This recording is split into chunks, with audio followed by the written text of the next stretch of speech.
자, 이번에 이제 볼 것은 이제 여성 운동 관련된 내용인데, 여성사 관련돼서 하나당 이제 2점씩 나온다고 했죠. 그래서 요거는 뭐 4점짜리 문제 나왔네요. 18년도 문제인데, 자, 여기는 찬양하고 근호에 관련된 내용이에요.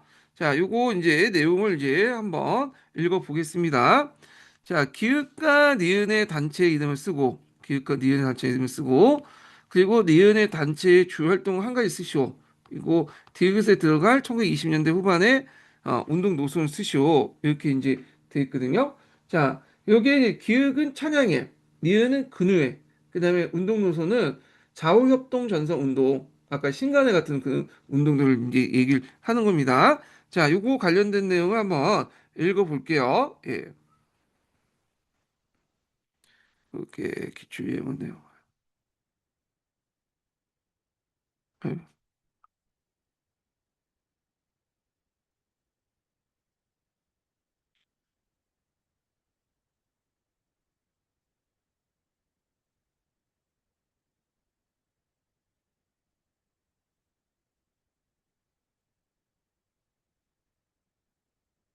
예, 요거네요. 예,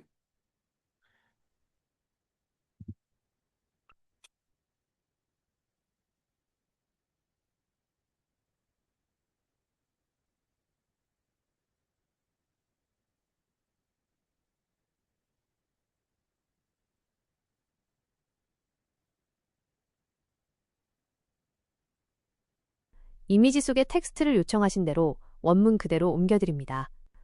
가, 근대 여성운동은 대한제국기 L의 창립으로 시작되어 국채보상부인회로 이어졌다.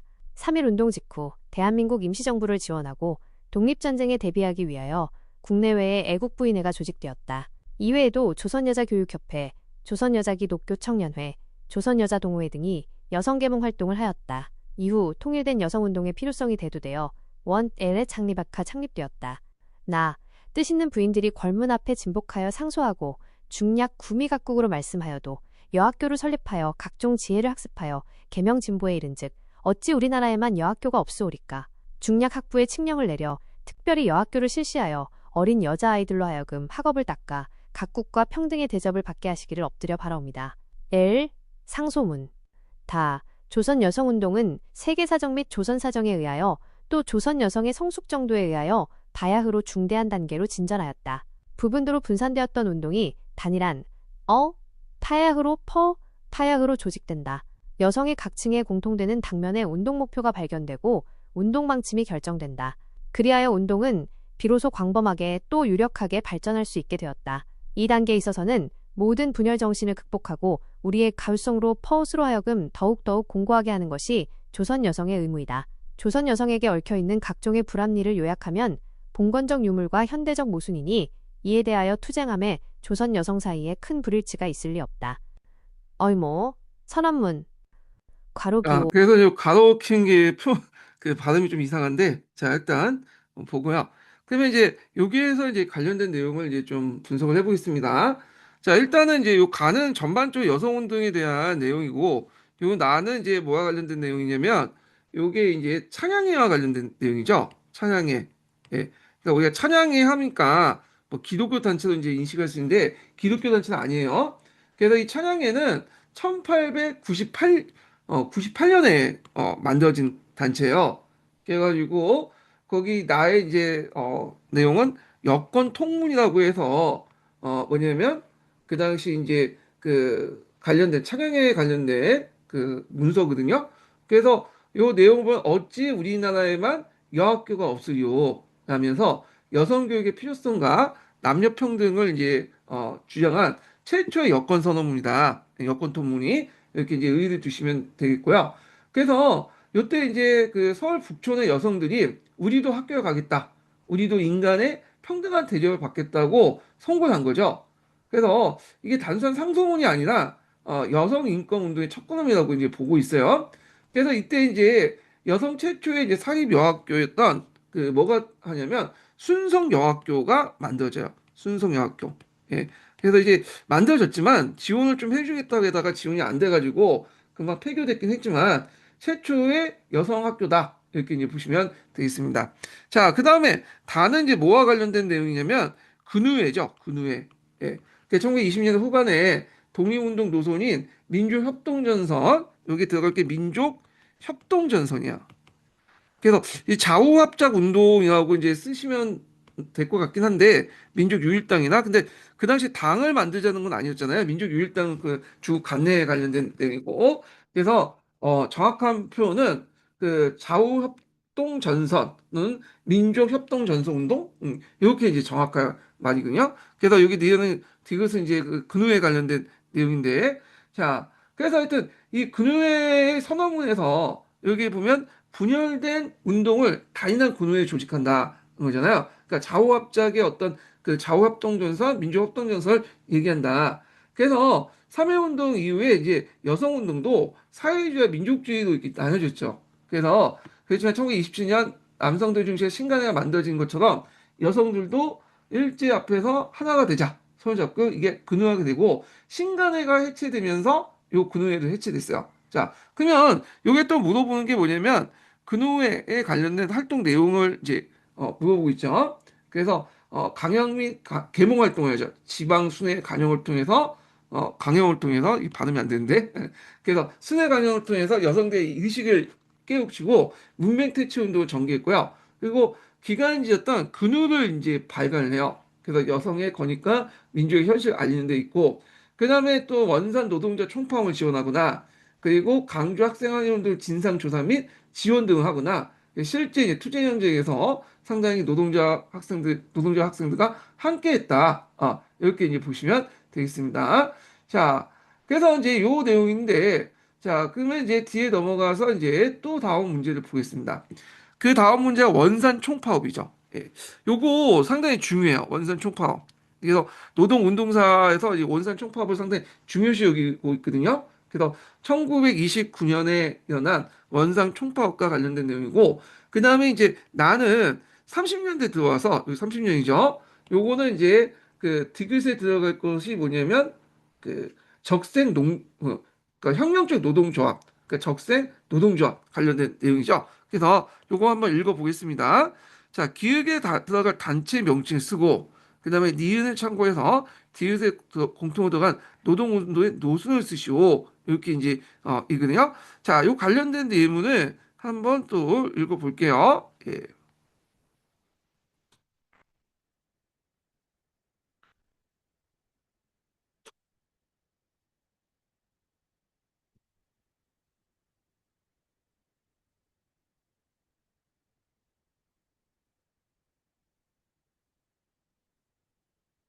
이미지 속의 텍스트를 요청하신 대로 원문 그대로 옮겨드립니다.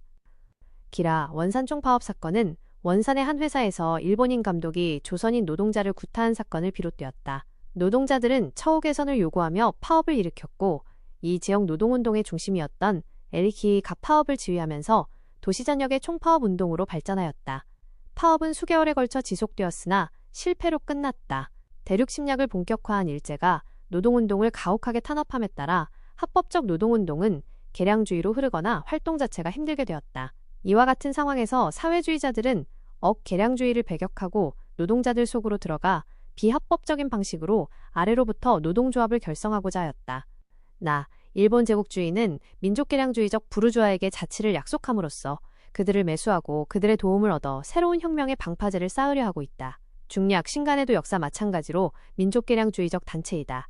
그들은 학생 스트라이크 노동자 시위운동에 대한 그들의 사보타주 정책으로 그것을 증명하고 있다. 중략, 한편 조선 노동자 운동의 큰 약점과 결함도 폭로되었다. 노동조합 운동의 주요 약점은 조선 프롤레타리아가 아무런 독자의 조직을 갖지 않았다고 하는 데 있다. 조선의 의 임무에 관한 결의 1930 기호 네, 이렇게 했고, 자, 그 다음에 이제 문제를 한번 분석을 해보겠습니다. 자, 일단은 여기가 이제 가와 관련된 내용이 뭐냐 하면 원산 총파업의 진행 과정을 설명하고 있거든요. 이게 사건의 발단이 1928년 9월에 영국인이 경영하는 라이징 성이라는 그 석유 회사가 있어요. 석유 회사니까 무슨 우리나라 석유도 안 나오는데 석유 회사가 있냐 하지만 이건 석유 화학 회사입니다. 석유 원유를 받아가지고 뭐 나프타나 시발료나 등유나 이런 것들을 만드는 석유 화학 제품, 석화 제품을 만드는 회사예요. 하여튼 이렇게 있고, 자, 이 석유회사 일본인 현장 감독이 조선인을 구타한 사건이 비롯됐거든요. 그래서 노동자들이 이에 항의하고 동시에 노동 조건을 개선을 요구하면서 파업을 하게 되는데 회사 측은 사과를 하고 노동자의 요구를 수용하겠다 약속했어요. 그러니까 그런데 이제 시간이 지나면서 약속을 이행하지 않았고, 오히려 노동자 단체를 파괴를 했죠. 그러니까 이제 이거에 대해서 반발해가지고, 이게 기억에 들어갈, 뭐, 원산 노동자 연합회라는 단체가 만들어졌죠. 이걸 약칭 원상 노련이라고 하는데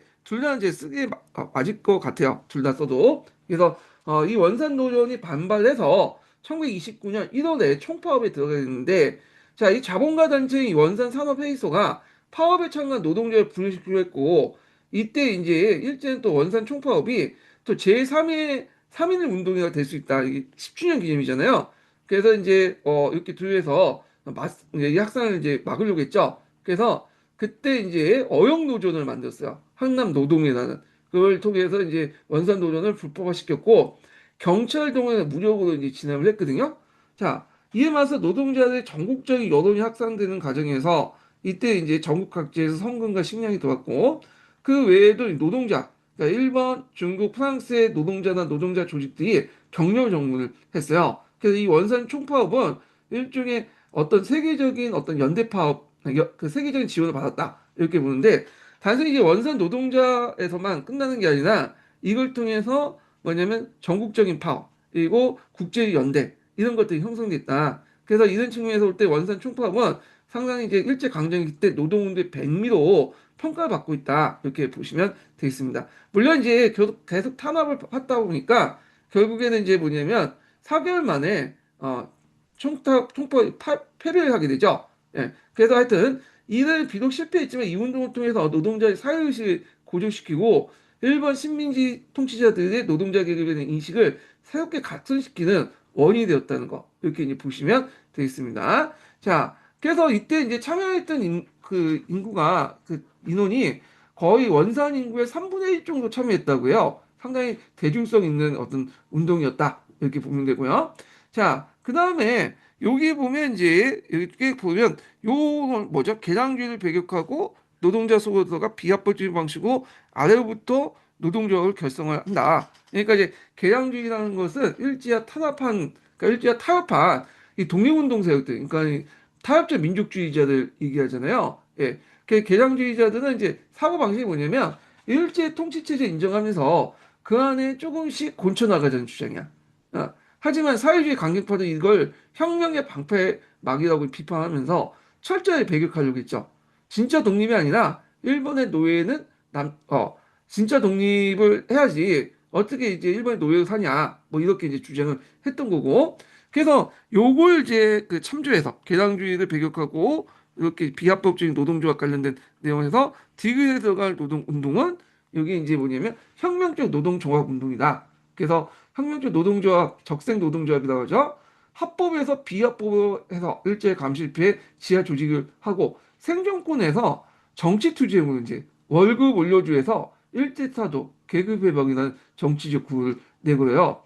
그래서 이제 그 배경을 보면 코미테름의 지시가 있죠. 뭐 코미테름의 12월 태제라든지 코미테름의 하부 기관인 프로피테름의 9월 태제 그 영향이 있고 그 다음에 이제 여러 가지 내부적으로 이제 해체되고 나서 조선공산당이 이제 인정받지 못했거든요. 5차 조선공산당을 결성해야 되는데 코미테름에서 승인을 안 해줘. 예. 그래갖고 이 인정투쟁을 통해서 승인을 받으려고 했다. 이런 것도 있고 그다음에 대공황이 일어나면서 이제 뭐냐면 상당히 이제 그 당시 경기가 침체되고 있었죠. 그걸 잘 이용하려고 했다. 근데 너무 가격했기 때문에 이게 이제 대중이나 민족주의 진영에서 외면받고 또 이게 뭐냐면 이렇게 계속 강하게 나가고 이제 전면 나가니까 이게 조선 공산주의 세력들이 탄압을 받게 돼요. 그래서 뭐냐면 이들이 이제 1930년대 중반 이후에 고점을 찍은 뒤 계속 이제 하락을 하게 되고 우리가 알고 있는 이제 지하 조직들, 지하 서클들이 이제 조선 공산당을 대신해서 물론 조선 공산당은 이제 이제는 해체됐지만 인정 투쟁을 했다가 인정받지 못하니까 소규모 이제 뭐냐면 조그만 조직들이 등장하면서 뭐냐면 조선공산당 재건 운동을 펼치게 되거든요.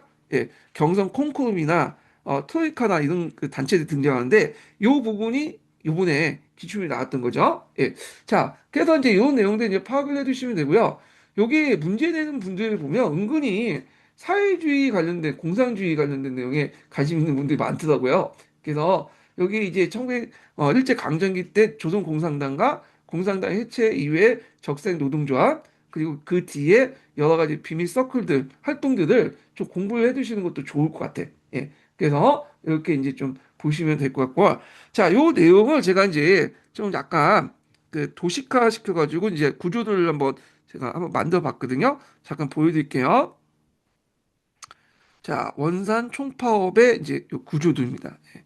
그래서 여기 쫙 해서 사건의 전개 과정과 원산 노령 총파업 선언 쭉 해서 일본과 자본가의 탄압, 어용 조직 같은 걸 만들었다고 했죠.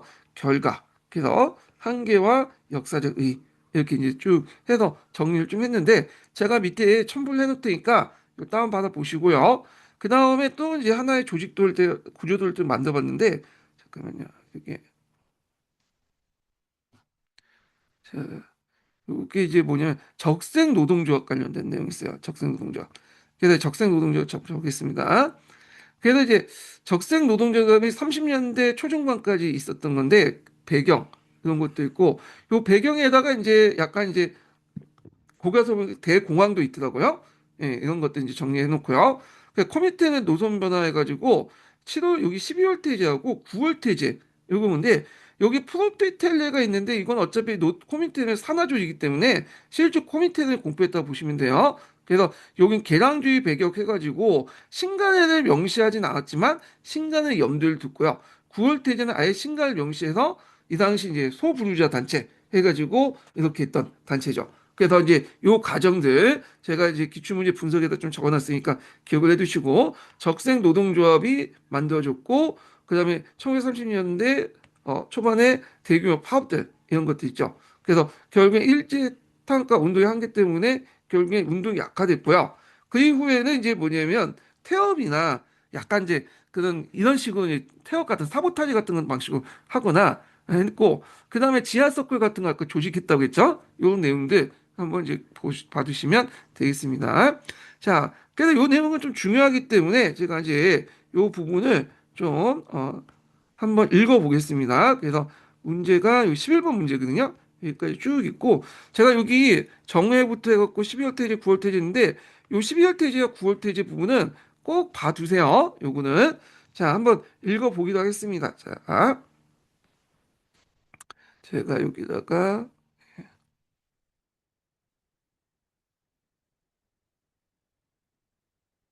이거 왜 안 들어가 또 얘가 네. 자 여기 적어놨는데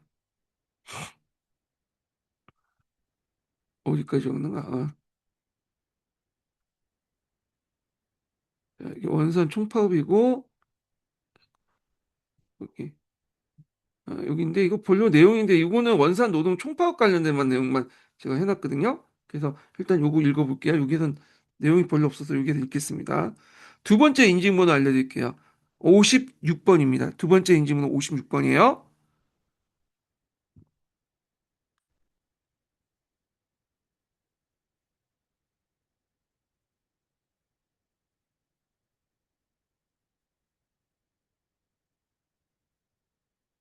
제공해주신 이미지 2장에 담긴 원산 노동자 총파업 관련 내용을 있는 그대로 전사하여 정리해드립니다.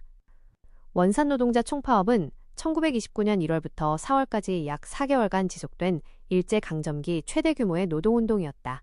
발단은 원산 인근 문평 라이징선, 석유회사의 일본인 감독이 한국인 노동자를 구타한 사건이었다. 이에 분노한 노동자들이 사과와 처우 개선을 요구하며 파업에 돌입하였고 원산노동연합회 원노가 이를 주도하면서 원산 지역 전체 노동자가 참여하는 총파업으로 확대되었다. 원산노동연합회는 8시간 노동제 실시, 임금 인상, 단체 계약권 승인, 최저임금제 확립 등을 요구 조건으로 내걸었다.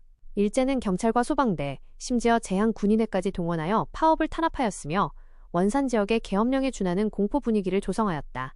또한 기업주들은 파업 파괴를 위해 외부에서 노동자를 데려오거나 단전단수 조치를 취하며 노동자들을 압박하였다. 이 파업이 장기간 지속될 수 있었던 것은 국내외의 뜨거운 성원 덕분이었다. 국내에서는 각지의 노동단체와 시민들이 성금을 보냈으며 국외에서는 일본, 중국, 소련, 프랑스 등지의 노동단체들로부터 격려 전문과 지원금이 답지하였다. 이는 원산 총파업이 단순한 지역적 파업을 넘어 국제적인 반제국주의 연대운동으로 인식되었음을 보여준다. 그러나 일제의 가혹한 탄압과 지도부 검거, 그리고 장기화에 따른 생계 곤란 등으로 인해 파업은 4월 초에 종결되었다.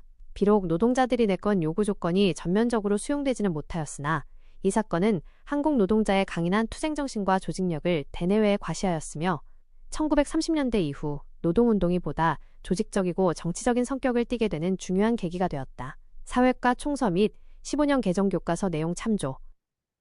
자, 제공해주신 잠깐만요. 예. 자, 이렇게 이제 봤고요. 다음 문제를 풀어보겠습니다. 자, 여기 보면 그 다음 문제가 이제 12번 문제거든요. 요거는 이제 뭐와 관련된 내용이냐면 그 예전에 좀 그 간세에 관련된 내용하고 그 다음에 물산장려 운동하고 관련된 거죠. 그래서 그 간세가 이제 그 폐지되니까 이게 물산장려 운동의 어떤 배경이 됐던 거잖아요. 그래서 한번 읽어보겠습니다. 다음 자료 읽고 작성 방법에 따라 답안을 서술하시오. 이렇게 있거든요. 자, 요거 관련돼 가지고 한번 요걸 통해서 읽어볼게요. 출력을 통해서 이쪽으로 이렇게 한번 대화방 옮기면 다시 밑으로 내려가서 좀 불편하긴 하더라고요, 이게. 예. 이게 어디까지 했나, 얘가? 그러면요.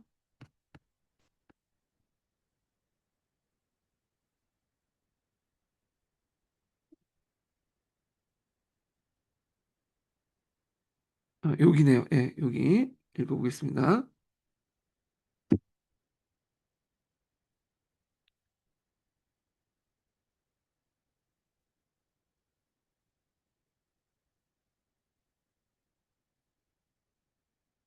이미지 속의 텍스트를 요청하신 대로 원문 그대로 옮겨드립니다.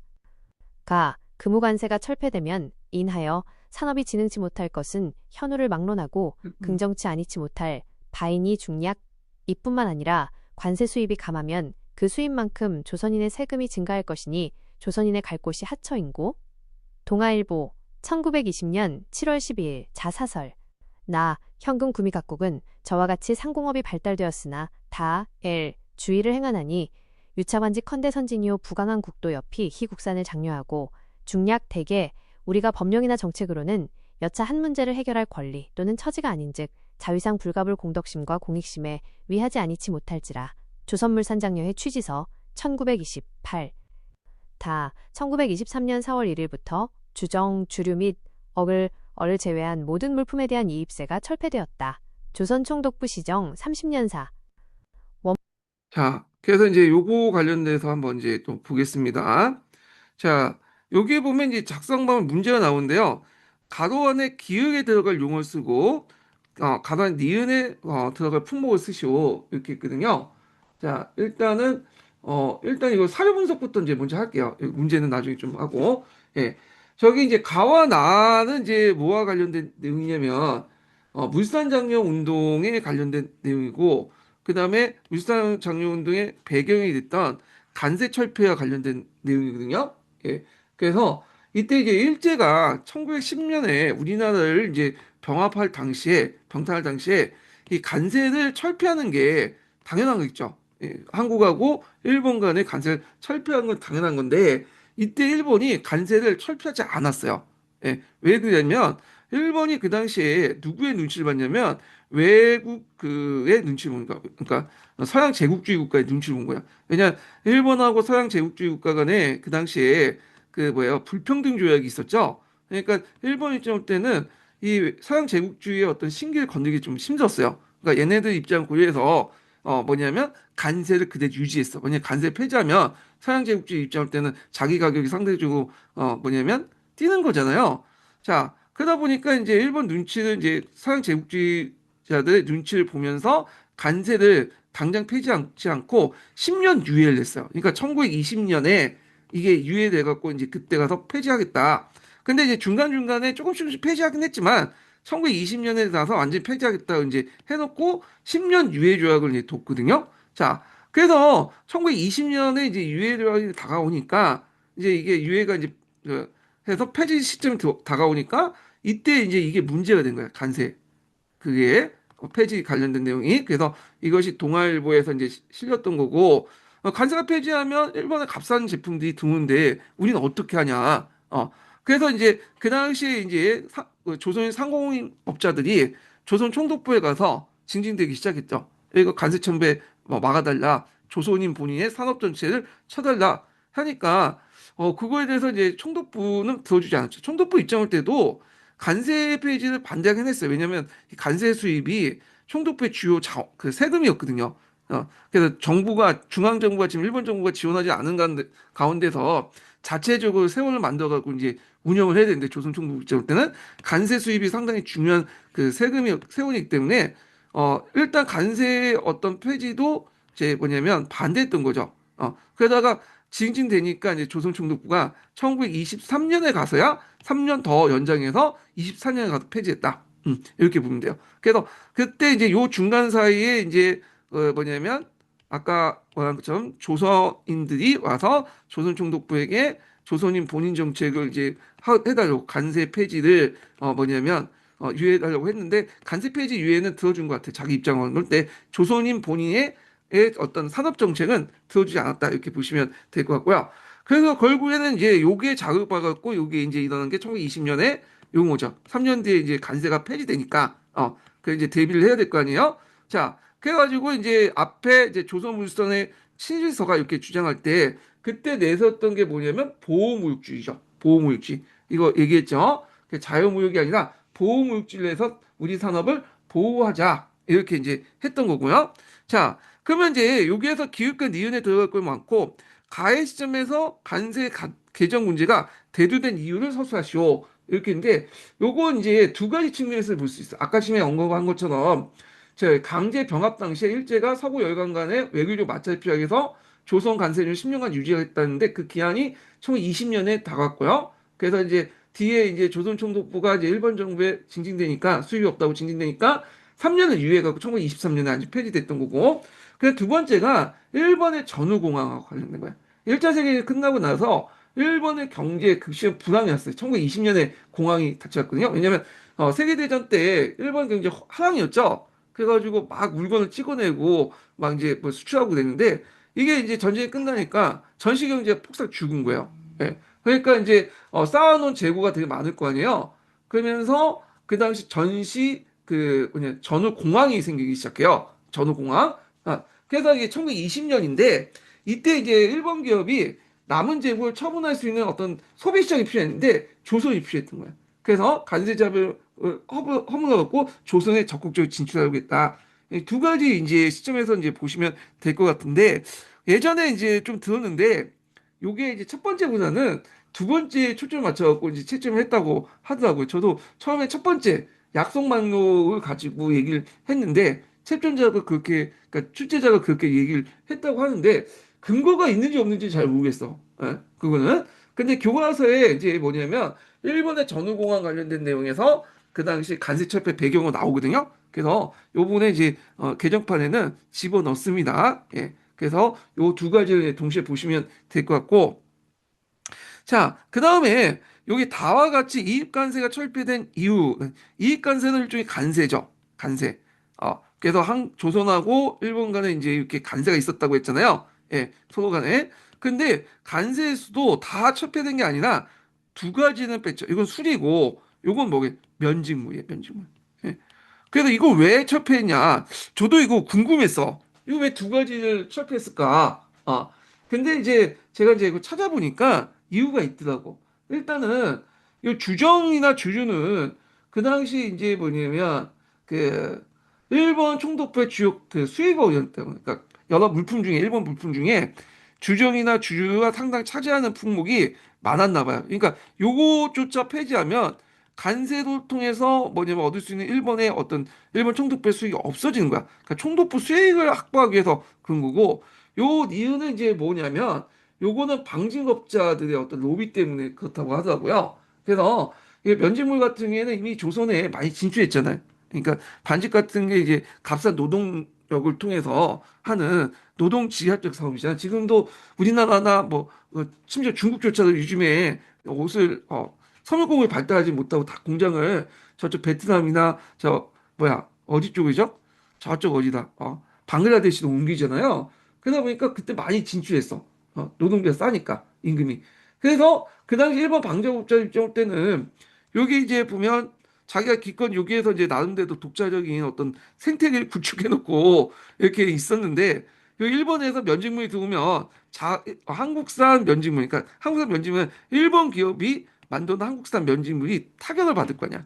시장에 타격을 받으니까 이 시장을 보호하기 위해서 그 당시 로비를 통해서 결국에는 요금 뺐다. 이렇게 보시면 돼요. 물론 이제 총독부 입장 올 때도 면직물 자체도 또 수익이 되죠. 그러니까 이렇게 또 하게 된 거고. 그래서 주조는 수익 때문에 관세 수익을 남기기 위해서 총독부의 요청에 따라서 뺐고, 요거는 그 당시 면방직업자 한국에 진출한 그 일본인 면방직업자들이 그 자신의 어떤 조선 시장을 지키려고 여기 뺐다 이렇게 이제 보시면 되겠습니다. 자, 그 다음에 여기에서 이제 있고 이익관세 철폐 이후에 일부 조선인 자본가들이 차치돈에 관심을 보이며 설치를 원했던 정치기구가 이건 뭐죠? 제가 얘기했죠. 요거는 그 연정회를 중심한 조선의회 설립 운동이 있어요. 연정회라는 단체가 조선의회 설립 운동을 펼쳤거든요. 예. 그러니까 이제 이거에 대해서 이제 기회주의를 비판하면서 비탈적 민족주의와 사회주의자들이 손을 맺은 게 신간회죠. 연정회 관련된 내용, 자치론과 관련된 그다음 자치론과 함께 또 다른 참정권 운동 있죠. 중의원에 가자는 거. 요 내용은 제가 그 뭐냐면 앞에 제가 설명을 했어요. 예. 그래서 그 밑에 이제 구조도도 올려놓고 그랬거든요. 그래서 그거 참조해 주시면 되겠습니다. 그래서 이제 여기 이제 쭉 내용이 있고 요 관련된 내용을 제가 또 잠깐 도표로 한번 만들어 봤습니다. 잠깐 볼게요. 자, 여기 간세철폐와 이제 물산장려 운동이 있어요. 예. 깔끔하게 크로드를 통해서 만들었어요. 제가 이 크로드를 요즘에 많이 애용하고 있거든요. 예. 크로드가 이게 도식도 구조도를 만드는데 아주 잘하더라고. 그래프이나. 예. 그래갖고 있는데 간세 철폐 문제에 관련된 내용들 이렇게 있는데 여기 한번 쭉 보시면 되겠습니다. 예. 그래서 총독부 재정의 핵심이고 면직문 1번 방직 자본들이 징징댔기 때문에 팩보 여기 물산장려 운동 있죠? 발달 주요 내용 한 개. 그 다음에 이렇게 있고 일본 주도의 산업 정책 이런 것들 내용 있고요. 그리고 이제 자치론 관련된 내용들 앞에서 제가 얘기를 했죠. 이것들을 이제 좀 기억을 해두시면 되겠습니다. 예, 요거 좀 정리를 쭉 해보시면 될 것 같아요. 예. 자, 그래서 크로드에서 제가 했고요. 일부는 스카이워크라는 그 회사가 있어요. 처음 들어보셨죠? 스카이워크.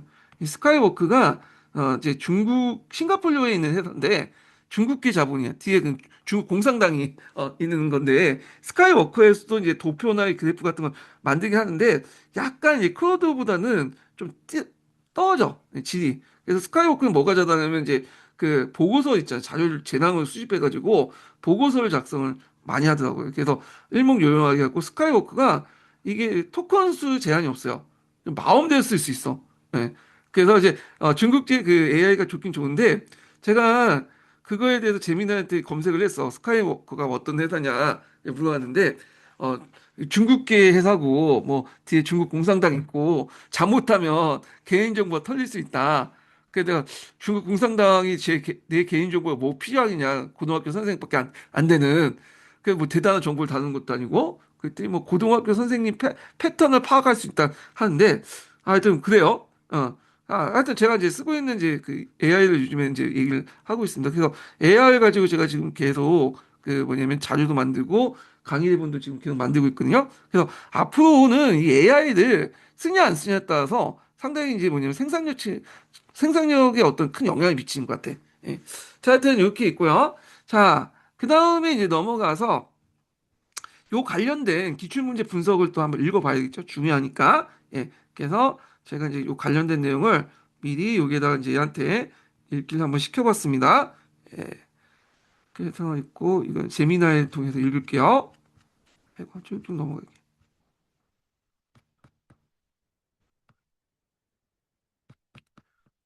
우리나라가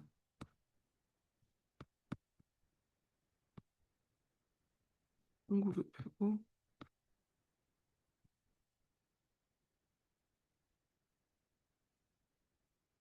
여기네요. 예. 여기 있는데 요거는 길기 때문에 얘한테 시키면 노링이 길기 때문에 일단 얘한테 시키겠습니다. 화면이 깨져도 나올 거예요.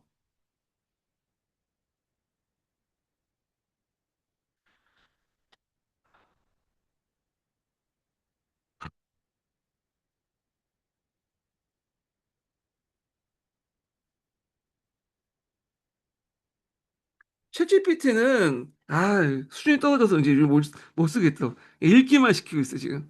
하금 노동. 그래서 구독을 끊었어요. 돈이 아까워서. 공짜도 해도 되는데 예전에 많이 좋았는데 이게 업그레이드 하면서 많이 안 좋아졌어.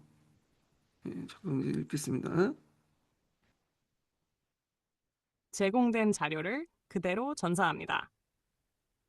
제공해주신 이미지들이 담긴 관제, 물산 장려운동 보호무역, 자치론, 조선의회 관련 내용을 있는 그대로 전사하여 정리해드립니다. 8월 관세 및 보호무역 관련 내용. 일본은 조선을 강제 병탄한 이후에도 1920년 8월까지 약 10년간 일본과 조선 간의 무역품에 대한 이입 관세를 철폐하지 않고 관세율도 그대로 유지하기로 했고 조선 관세 정률령 입통에 명문화시켰다. 당시 일제가 관세를 철폐하지 않았던 이유는 서양 열강들 간 국제 통상의 마찰을 우려했기 때문이다. 우리나라와 마찬가지로 일본은 개항 이후 외국 열강들과 영사 재판권 등을 포함한 불평등한 조약을 맺었고 그것을 개선하기 위해서 노력하는 중이었다. 그래서 한일 병탄 즉시 관세를 철폐하면 상대적으로 값싼 일본 제품이 조선 시장에 대거 유입할 것이고 이러면 조선 시장에 진출했던 서양 열강의 자본들과 충돌을 빚을 가능성이 많았다. 이는 일본이 불평등 조약 개선을 방해가 될 수 있는 요소가 될 수 있었다. 그 외에도 1910년대 회사령과 함께 일본 자본이 식민지 조선에 유입된 것을 막을 필요가 있었다. 일본의 자본 축적이 덜 된 상태에서 일본 자본의 조선 시장의 유입은 일본 국내 경제 발전을 가로막을 수 있기 때문이었다. 그리고 조선 총독부도 관세 수입은 지세, 다음에 수입이었기 때문에 관세 철폐에 소극적이었다. 원래 계획대로 1920년대 관세 폐지가 다가오자 당시 조선에서는 자료에서 볼 수 있듯이 관세 철폐 문제가 이슈가 되었다. 당시 우리나라 여론도 관세가 철폐되어 값싼 일본의 물건이 들어오면 국내 조선 기업에 타격을 주고 관세 수입을 메꾸기 위해 조선인의 세금이 늘어날 것을 우려하였다. 1차 세계대전 거치면서 일본 독점 자본이 성장하여 자본 축적이 가속화되었다. 일본 기업들은 잉여 자본의 투자로 조선의 진출을 원했던 시기였기 때문에 관세 철폐는 회사령 폐지와 함께 주요한 화두였다. 그런데 조선 총독부는 20년대 실시한 문화 통치를 실시로 학교 증설 등 통치 비용이 증가되는 상황이기 때문에 관세 수입 포기는 놓치기 어려운 상황이었다. 반면에 조선 총독부가 관세 철폐를 주도했다는 견해도 있다. 이러한 조선 총독부의 입장이 반영되어 1920년 8월에 조선 물품이 일본에 들어갈 때 부과된 이입 관세는 폐지되었지만 일본 물품이 조선 시장에 들어올 때 부과된 이입 관세는 3년 유보되었다. 본격적인 관세 철폐는 1923년으로 미루어졌다. 그러나 일제는 1920년 이전에도 조선 관세 정률령 개정을 통해 선철, 강철, 제강설비, 말마,绵양 등 일부 물품에 대한 관세 철폐가 이루어지고 있는 상황이었다. 결국에는 1923년 주류와 맛 면직물을 제외하고 일본 제품에 조선에 들어올 때 부과되는 관세는 철폐되었다. 주류는 당시 조선 총독부의 전체 세입 구조에서 주세가 차지하는 비중이 매우 높았기 때문에 일본산 주류가 무관세로 저가에 대량 유입될 경우 총독부의 핵심 재정 기반이 붕괴될 것을 우려하여 관세를 유지하였다. 면직물은 1910년대 후반부터 저임금 노동력을 찾아 조선에 공장을 세우고 진출한 미쓰이 등의 일본 방식 자본, 조선 방직 등이 본토의 대규모 방식 자본과의 경쟁에서 밀리지 않고 안정적으로 정착할 수 있도록 보호하기 위함이었다. 또한 관세 개정 문제가 대두한 이유에 대해 제1차 세계대전 종전 직후 일본 경제에 닥친 극심한 전후공황 1920년을 타개하기 위해 과잉 생산된 자국 상품의 재고를 처분할 배타적인 소비 시장으로 조선이 필요했기 때문이기도 하다. 제1차 세계대전 기간 동안 연합국 측에 군수 물자를 팔며 유례없는 호황을 누렸던 일본 경제는 전쟁이 끝나고 서구 열강의 산업 생산력이 정상화되자 수출이 급감하면서 1920년 3월부터 주가가 대폭락하고 기업이 연쇄도산하는 심각한 전후 공황에 직면하게 되었다. 당시 일본 내에서는 전쟁 특수를 노리고 과잉 설비 투자된 공장들에서 쏟아져 나온 물품들이 팔리지 않아 창고에 쌓이는 심각한 재고 누적 현상이 발생했고, 일본 정부와 자본가들은 이 막대한 잉여 생산물을 처분하지 못하면 자국 자본주의가 붕괴할 것이라는 위기감을 갖게 되었다. 이에 일제는 관세 장벽을 허물어 조선을 일본 상품의 완전한 소비 시장으로 만듦으로써 가격 경쟁력을 앞세운 자국의 잉여 물자를 조선에 대량으로 방핑하여 본국의 재고난을 해소하고 경제 공황의 충격을 식민지에 전가하려는 목적으로 관세 철폐를 단행한 것이다. 즉, 이 시점의 관세 개정 논의는 단순한 조세 제도의 변경이 아니라 공황으로 위기에 처한 일본 제국주의가 살아남기 위해 식민지 조선의 민족 자본 성장을 억누르고 조선 시장을 일본의 잉여 생산물 처리장으로 전락시키려 했던 철저한 경제적 수탈 전략의 산물이었다. 관세 철폐 논의가 확산되자 1920년 8월 23일 평양에서 조만식을 중심으로 조선물산장려회가 창립되었다. 사료는 당시 창립 취지문이다. 전국적인 물산장려회는 1923년에 시작되었다. 이 취지문에서 서양 제국주 국가의 무역 통상 정책의 사례를 들면서 보호무역주의 실시를 강조하고 있지만, 한편으로는 일제 식민 통치 상황에서 그것이 반영되기 어려웠기 때문에 주로 애국심에 호소하고 있다. 그 일환으로 국산품 애용과 국내 생산 진흥을 주장하였다. 자세한 내용은 이 근거 참조. 자, 그럼 자치론이 여기까지 읽을게요. 그래서 이제 자치론 부분과 조선 의회 부분은 각자 이제 보시면 될 것 같고요. 자, 그러면 이제 기출 문제 또 가서 13번 문제를 보겠습니다. 요게 이제 1번, 이번에 시험 문제 나왔던 거죠. 그래서 요 내용을 이제 좀 보겠습니다. 자, 가로 안에 기역에 공통되어 들어간 인물과 가로 안에 니은에 공통되어 들어간 단체명을 쓰시오. 이렇게 있는데, 요건 30년대 중후반 때 이제 그 극심한 이제 탄압을 받고 조선에 있는 이 공산주의 세력들이 이제 뿔뿔이 이제 지하한 그런 상황이었죠. 그래서 그때 이제 활동했던 그 단체들 관련된 내용이에요. 경성 트로이카나 경성 콩쿠르 같은 단체들인데, 요거는 이제 시민한국사에도 나와 있고요. 그다음 시마스라는 교과서가 있어요. 좀 잘 쓰지 않는 듣보잡 교과서인데 15년 개정 교과서에 자세히 나와 있어. 예, 아마 제 생각엔 15년 개정 교과서 그 내용을 보고 내신 것 같아. 제 생각에는. 그래서 지금 22년 개정 교과서도 보고 있는데 15년 개정 교과서도 같이 보세요. 많은 부분이 겹치긴 하는데 15년 개정 교과서만 있는 내용이 있거든요. 그리고 가면 갈수록 해보니까 교과서 내용이 너무 줄어드는 것 같아. 애들한테 맞는 것 같은데 우리 입장에 이제 인고 공부할 때는 그 질보다는 양을 따지잖아요. 예. 그래서 예전 교과서도 공부해 두는 것도 좋을 것 같아요. 시간 되시면. 예. 자, 그러면 문제를 이제 읽어보겠습니다. 이거는 제가 읽을게요. 예. 동아일보가 1935년 8월 24일 날 탈주한 욕이 들어갈 인물은 뭐냐면 이재유라는 사람이에요. 이재유. 예.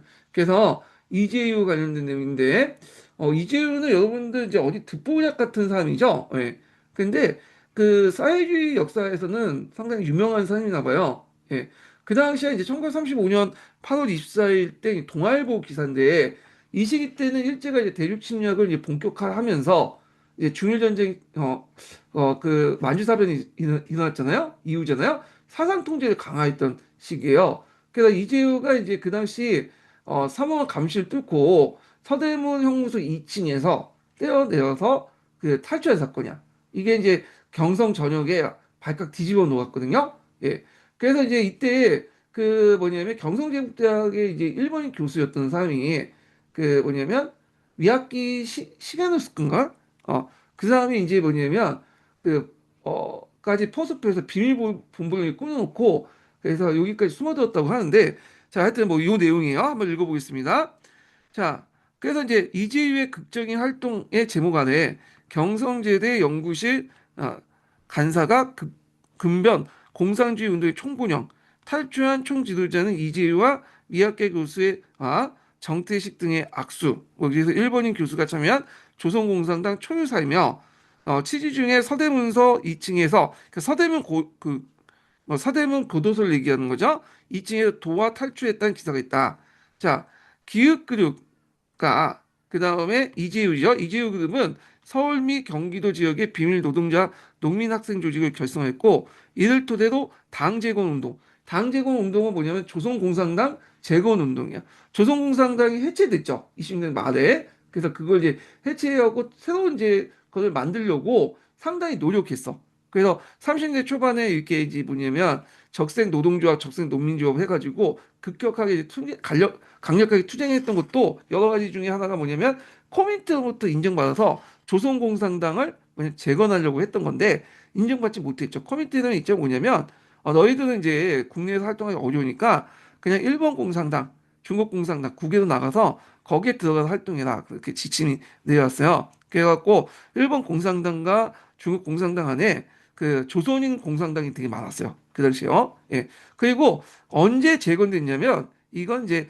나중에 강복 후에 재건됐죠. 그래서 이게 이제 박헌영이 재건한 1945년인가 조선공산당. 이게 조선공산당의 5차 조선공산당이에요. 그러니까 거의 30년대나 40년대 그 45년까지는 조선공산당이 없었다고 보면 돼요. 그래서 하여튼 그때 조선공산당 재건운동 하게 했는데 그 중에 한 명이 이재윤이었다. 이렇게 보시면 되고요.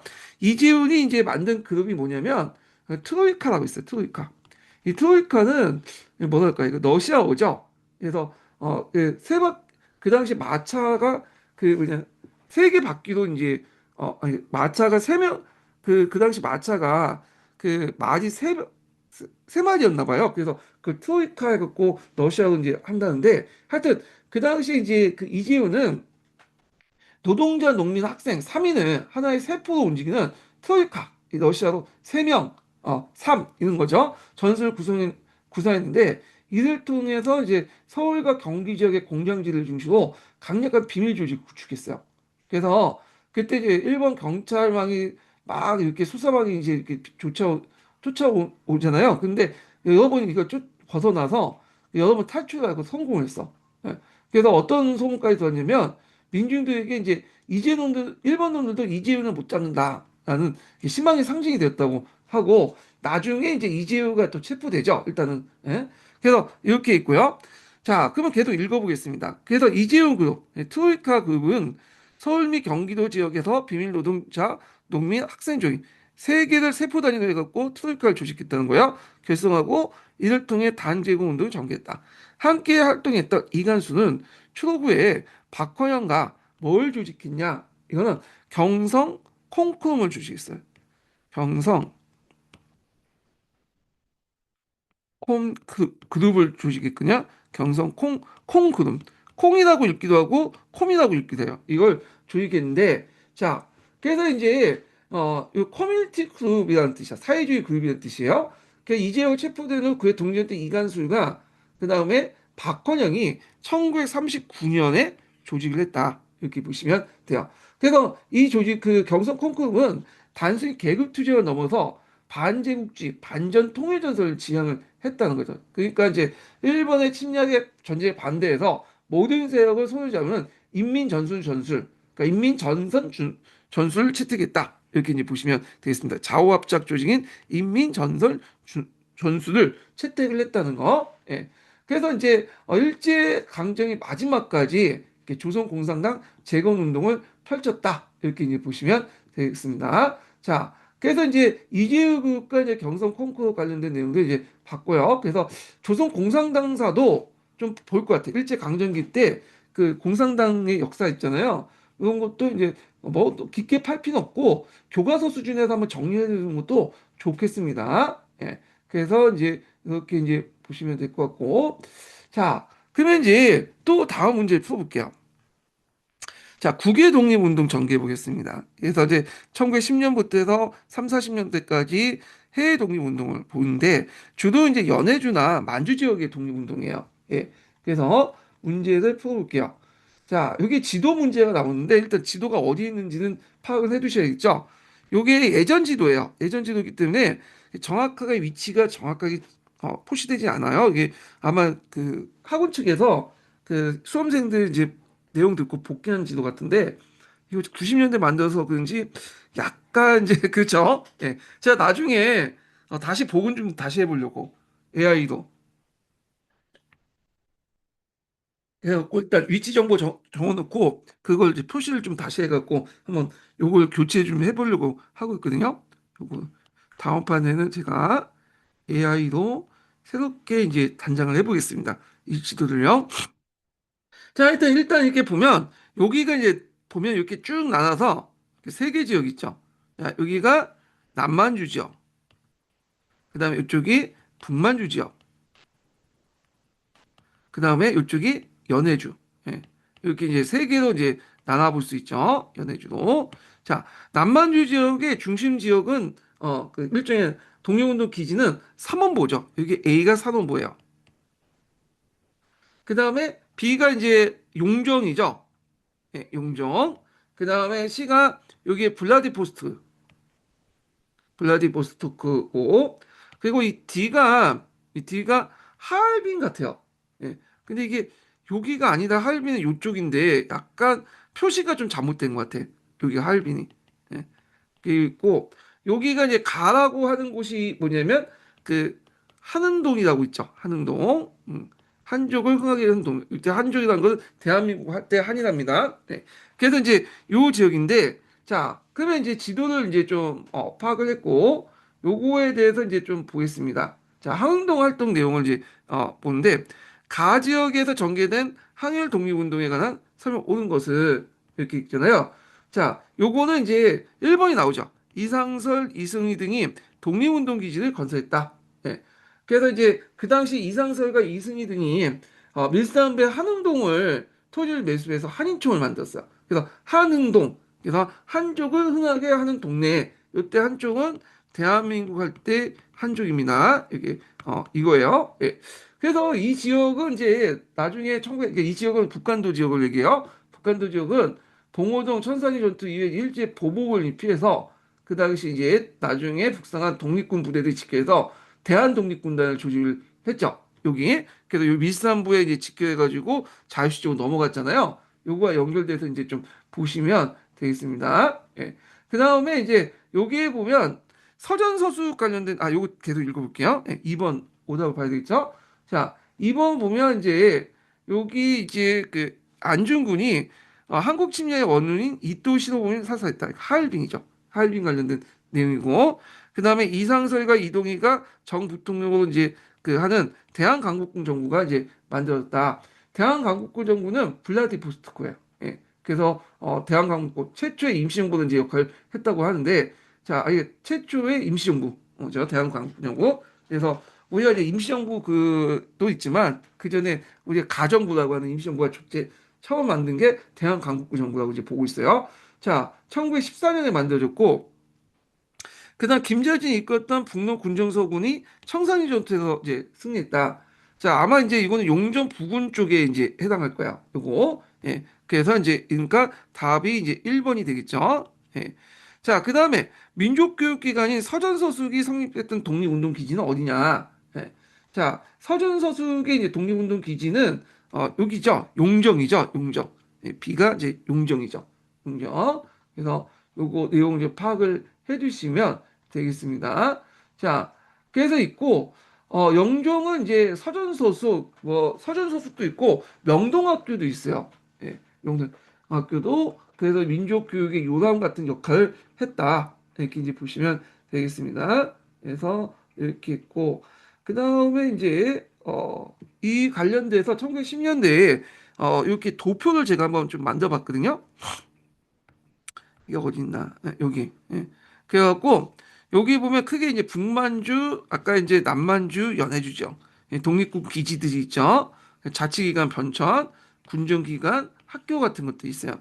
그래서 제가 이제 정리했는데, 이게 그 누구야? 땡땡땡 강사, 요즘에 정치 발언으로 되게 유명한 땡땡땡 강사가 있잖아요. 그 교재에도 실려 있더라고. 이거 그대로. 이거 제가 만들었어요. 이거 확실히. 이게 그 2000년도 초반에 만들었던 거거든요. 제가 한국 근현대사 그 뭐냐면 교과서 보고 이게 만든 건데 여기에 실려 있어. 누가 그 참 그 아마 이제 북서울 카페 회원분 중에 거기 땡땡땡 강사 밑에 조교 들어가서 요걸 다운받아갖고 이걸 그대로 이제 교재 만들 때 집어넣은 것 같아. 야, 하여튼 뭐 출처를 좀 밝혀주시지. 예. 자, 하여튼 뭐 그런 것도 있다. 이걸 정리 좀 해보시고. 자, 서전서술 관련된 내용 여기 있으니까 한번 읽어보세요. 자, 그 다음에 이제 넘어가서 3번을 보겠습니다. 3번. 자, 이 가정부, 그러니까 임시정부에 관련된 내용이야. 가정부. 자, 요거, 문제 분석해 보겠습니다. 밑줄진 가정부의 수입 목표로 전개한 활동만을 보기에서 있는 그대로 고른 것은 가정부는 이 임시정부를 얘기한 거죠. 자, 요거는 신한민보인데 신한민보는 이제 어떤 곳이냐 하면 우리가 이제 대한인 국민회 있죠. 대한인 국민회 그 뭐냐면 그 기간지예요. 기간지. 그래서 1910년 10월 5일 날 재미한민단체 대한인 국민회 기간인 신한민보에 있는 내용이에요. 신한민보도 시험 문제에 나올 수가 있어요. 예. 그래서 이제 여기 보면 이제 헌질상 구한국은 이미 망했으니 조선이죠. 왕정이죠. 예. 그래서 신한국은 방향을 옹호하기 시작하니 신한국은 공화국이에요. 예. 어찌 희망이 깊지 않으요. 대한민 국민을 특총이 대표하여 공법상 허위 가정부, 임시정부의 자격을 의방하여 포방하여 법리, 행정, 사법의 3대 기관을 두어서 완전한 자치제도를 행할 것. 그래서 임시정부의 컨셉이 이미 이제 1910년부터 등장했다 이렇게 보시면 되는데 요걸 좀 더 이해하려면 그 당시 정치적인 어떤 그 방향 요걸 이해해 주셔야 되는데 예전에도 말한 것처럼 두 가지 방향이 있죠. 복벽주의. 어, 그래서 예전에 왕정국가 이건 임금벽제요. 임금으로 세워갖고 다시 조선왕조 돌아가자라는 것과 공화주의. 왕정이 폐지됐으니 이제 새로운 이제 공화주의. 모든 사람이 통치하는 그런 시스템으로 돌아가자. 그 당시 이제 1910년대 그 1차 세계대전이 끝나고 나서 이 공화국이 많이 세워졌어요. 이런 것들이 좀 세계적인 추세였다는 것도 같이 보시면 되겠습니다. 예. 그래서 이제 이 신한민국이 10월 5일이니까 그 당시 이제 국庆일이 10월 8일이잖아. 1910년 8월 달인가 8월 27일이잖아요. 그 이유죠. 그러니까 이제 망했다가는 벌써 뭐냐면 여기 그 조선이 패망한 사실을 했으니까 왕정이 망했으니 공화정으로 넘어가자 이렇게죠.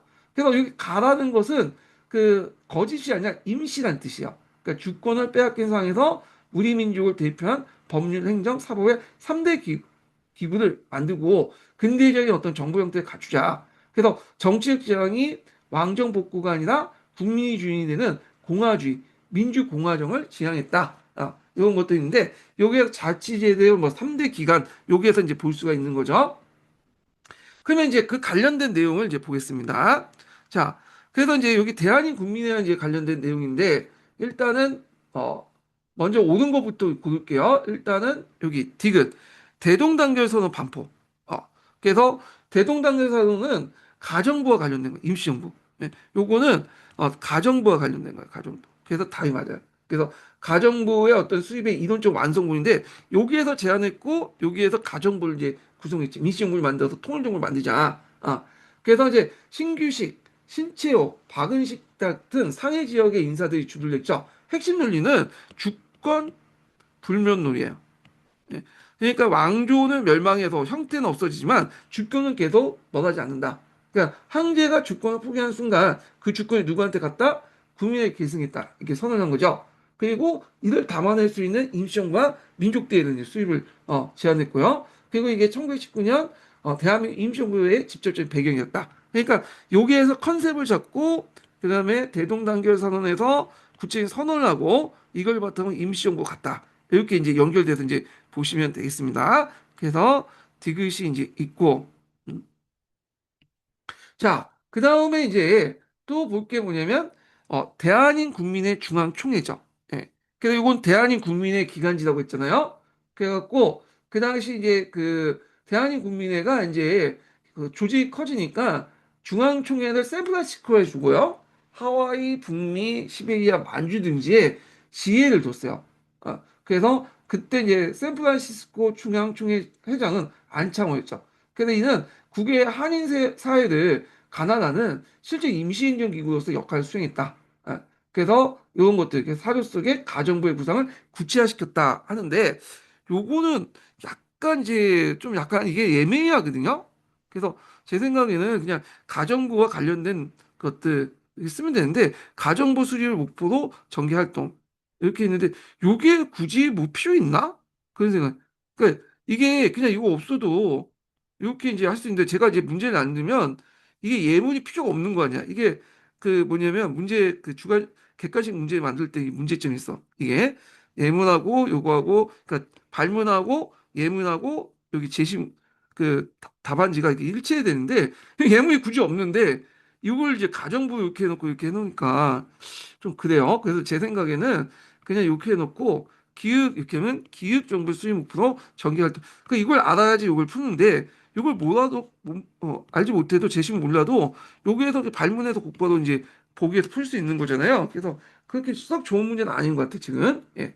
그래서 이제 이렇게 이제 있다는 걸 좀 기억을 해두시면 되겠습니다. 자, 여기에서 이제 대동단결 선언이 나왔으니까 기억을 하고 대한민국 국민의 중앙총회도 꼭 기억을 해주세요. 이 대한민국 국민은 돈이 많기를 되게 유명하죠. 미국에서 기반을 했기 때문에 돈이 제일 많고 나중에 이승만이 여기를 장악해요. 돈줄을.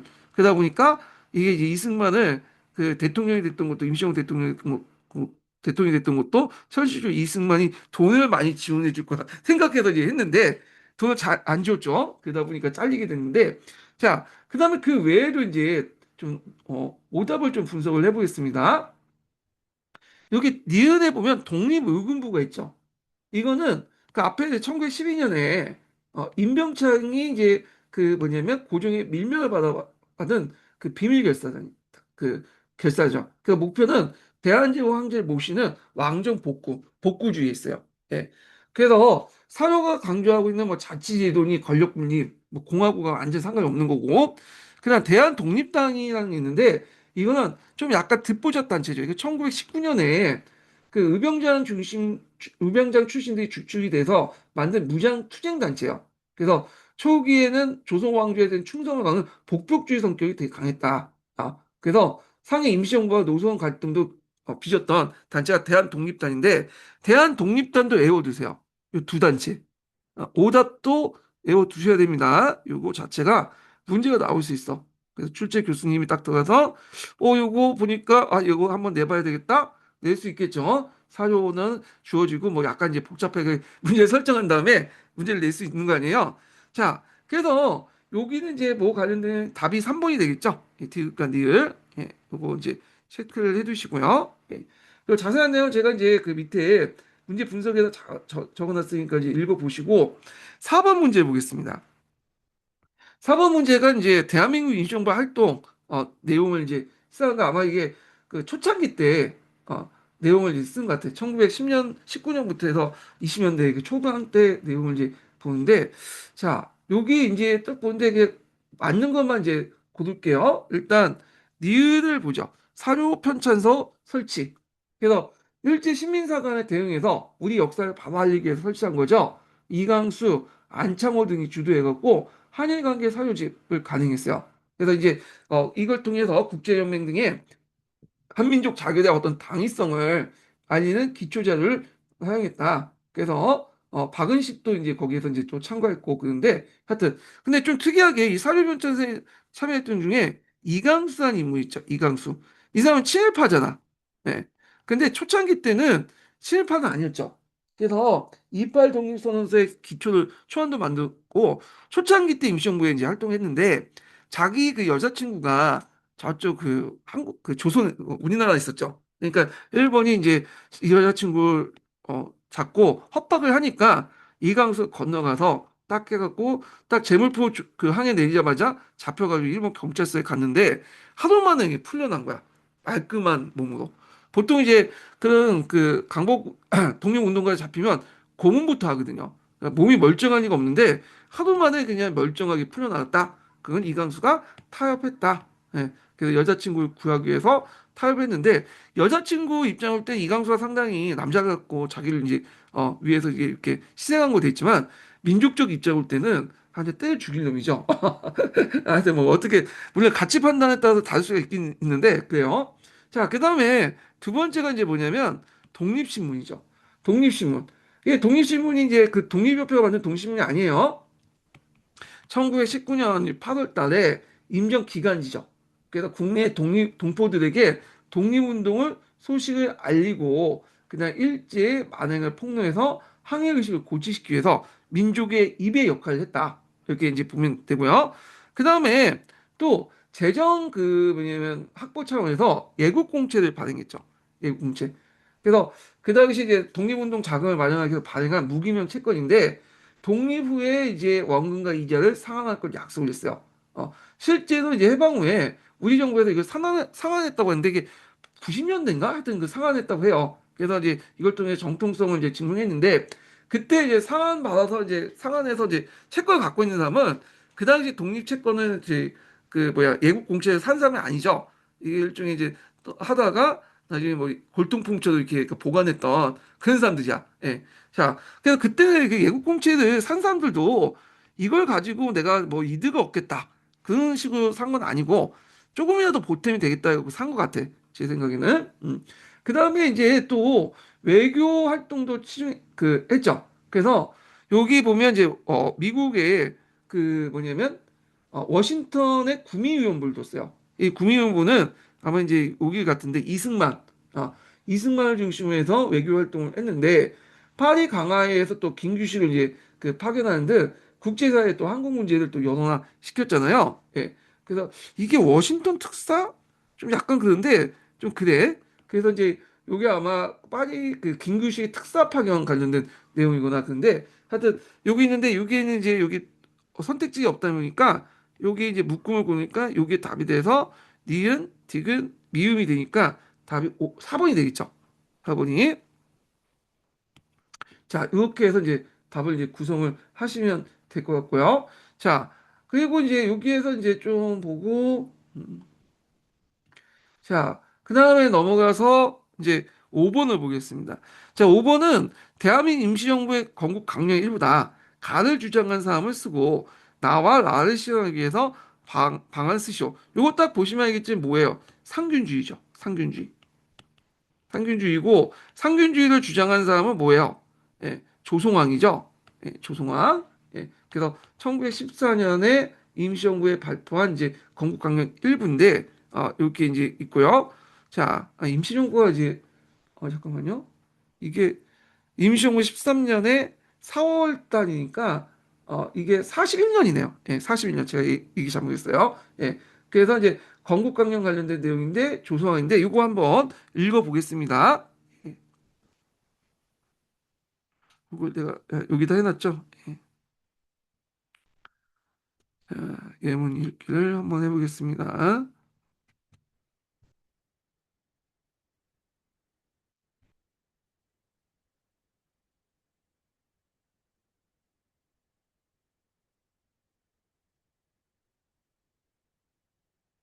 어, 내가 저 이거를 안 해놨네요.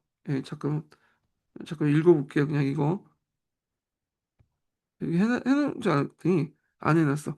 그래서 이거는 각자 읽어보시고 여기에서 이제 문제만 그대로 풀겠습니다. 자, 여기 이제 41년에 이제 임시정부가 이제 발표한 건국강령의 일부인데 요걸 이제 제창한 사람은 조송왕이죠.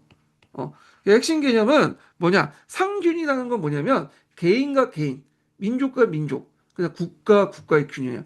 개인과 개인의 균등을 인균이라고 하고요. 민족과 민족의 균은 족균이라고 하고, 그 다음에 국가와 국가의 균등을 국군이라고 하죠. 예, 나라 국자요. 그래서 이제 사상적 배경은 민족주의 사상을 바탕으로 사회주의 평등 이념을 수행해서 좌우 대립을 극복하는 하나의 뭉치가 중도적 범진법적 노선이었다. 좌우 합작의 어떤 것을 이제 주장하는 그런 거였는데 요게 입각해서 이게 쭉 본데 요 내용들 보면 약간 사회주의적 어떤 필이 막 스물이 막 올라와요. 예.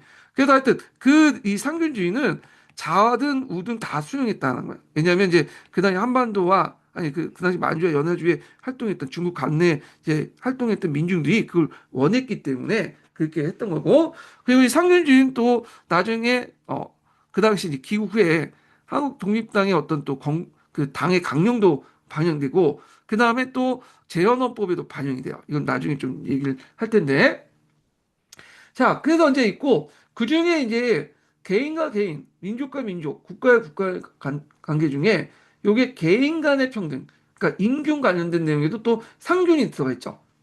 첫 번째가 이제 여기 보면 정치적 권력을 이제 군등한다. 정권을 균형한다.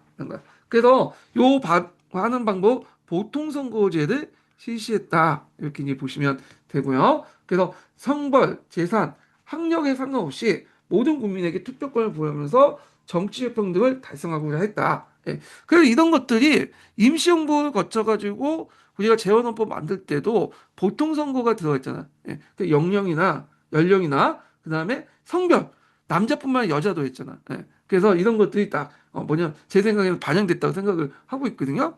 그다음에 이권을 균등히 한다. 이건 경제적인 어떤 균등이죠.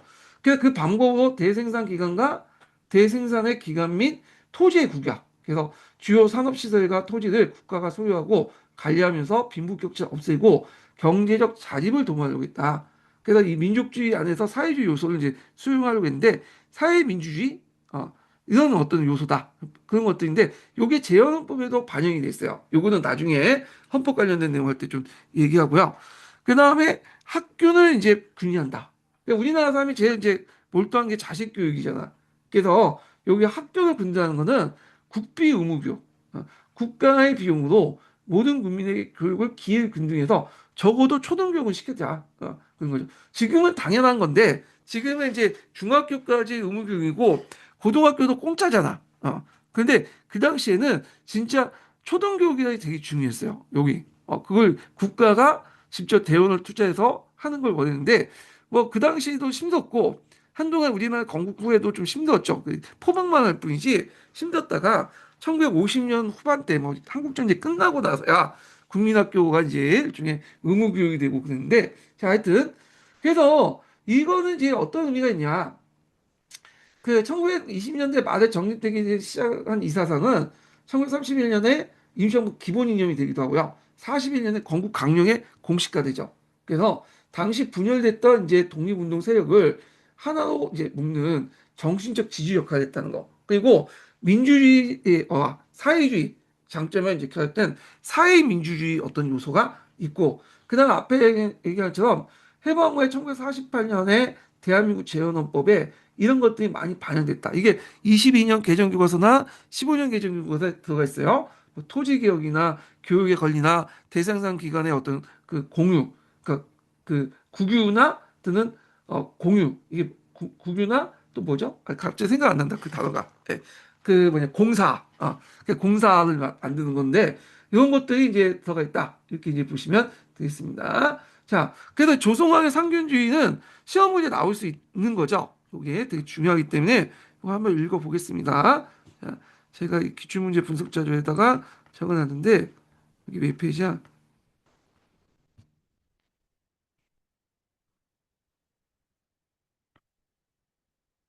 여기 있거든요. 이거 한번 읽어보겠습니다. 예. 그냥 여기에서 읽는 게 낫겠네요. 그냥 찾는 것보다는 여기에서 읽는 게 낫겠다. 나중에는 여기다 폴트 하나 만들어 놓고 그냥 챗GPT에서 즉각적으로 읽는 게 나을 것 같아요.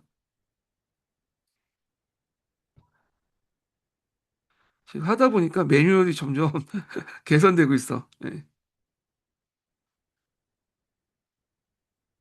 그래서 강의하다 보면 루틴화도 좀 필요하거든요. 자료 배치하나 뭐 이런 것들, 강의 순서 같은 것들 필요해가지고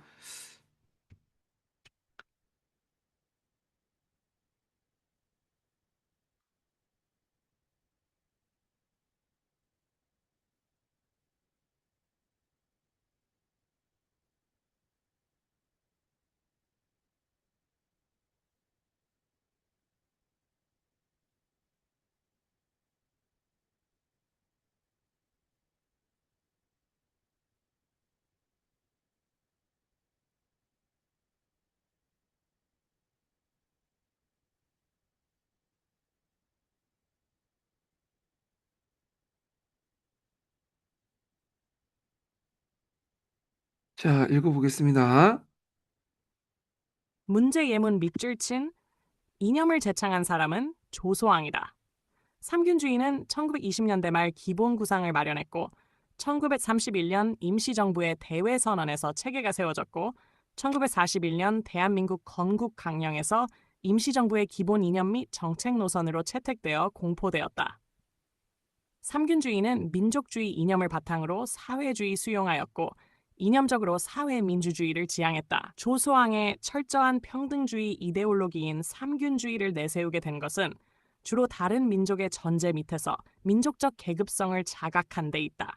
곧 다른 민족에게 나라를 빼앗김으로써 정치상의 모든 주권과 권리가 짓밟히고 일제의 식민 정책에 의해 경제상의 모든 재산과 기회와 능력을 빼앗겨서 파멸의 단계에 이르렀으며 문화적으로도 민족 문화와 민족 교육이 말살되어 극한적 불평등 상태에 있었으므로 이러한 평등론이 더욱더 절실히 요청되었던 것이었다. 그에 의하면 정치, 경제, 교육의 균등 중 어느 하나라도 다른 것 없이 실현될 수 없으며 이 삼자는 서로 뗄 수 없는 관련을 맺고 있다고 한다. 정치의 균등을 강조한 쪽이 민족주의, 민주주의, 경제의 균등을 강조한 쪽이 사회주의라고 보았을 때 그는 양자 간의 대립을 양자 종합의 제3의 길로서 해결하려 했던 것이다. 이처럼 조소왕의 삼균주의는 한국적인 상황 속에서 민족 문제를 중심으로 수십 년간에 걸쳐 형성, 발전된 이데올로기로서 사회주의와 민족주의 양자의 변증법적인 진체제를 지향했다. 송마 쿨라우드의 한국 근현대사 발 인용. 당시 아, 이게 갑자기 의계사, 잠깐만요. 이게 도중에 이렇게 또 전환됐거든요. 그래서 지금 안 들리실 거예요. 그래서 요거는 이제 뒷부분은 각자 읽어보시면 될 것 같습니다. 자, 그래서 이제 있고, 그 다음에 이제 문제가, 자, 6번은 이제 그 당시 이제 그 중국 간내 독립운동 관련된 내용이거든요. 예, 요거는 나중에 좀 쉬었다가 진행하겠습니다. 얘가 보니까 지금 미러닝이 좀 매칭이 안 돼요. 빨리 끊어야 될 것 같아. 예.